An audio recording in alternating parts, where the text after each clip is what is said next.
We call this Cheniere Caminada breakwaters. The Caminada project is near completion. It was originally put out for bid last summer and construction started around September with the idea it would be done in December. Unfortunately, with the low river depths, getting rock to the area was more difficult. So they're still in construction now. It's anticipated to be completed either in May or the first week of June, which gets us in a really good place for this year's storm season. I'm excited to see that it's done because the bottom line is hurricane season is coming around the corner.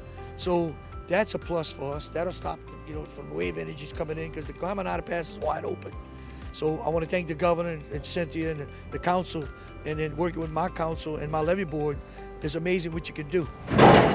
After Hurricane Ida, we lost a huge amount of sand in that area, which made the waves on that part of the island just become so much larger and really, causing possible hazard to the road, not just the houses. It was an $8.5 million project for those rocks and the installation of them. We're thankful that the State Coastal Protection and Restoration Authority paid for construction. We as the parish were able to assist with the design fees for that project. We're thankful for things like our Go Mesa money, which comes from offshore oil revenues that allow us to do projects like these, that we can see the benefit right here in our coastal communities. This is West Grand Terre. It's the barrier island just to the east.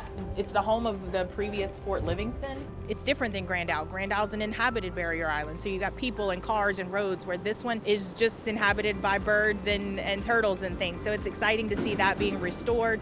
It really is an important island that keeps the Barataria Pass as like kind of a strait where boats come in and out. That island was rock lined and then filled in with sand, and on the front of the island you'll see things that you don't often see here in Louisiana, sand fences, and these are fences that capture the sand as the sand moves in the wind, and so it kind of builds a dune there organically. The West Grand Terre project was over $100 million. It was one of the largest projects that the state has built. The state built the project with funding from the BP oil spill. So it really is one of those projects that we had a devastation in this area, but we're able to build back stronger and really have that first line of defense there with that project. We need these speed bumps. It takes a huge effort to rebuild all of these things, and as storms come through, it's a commitment to continue to rebuild them. People who love this place, they want to come in.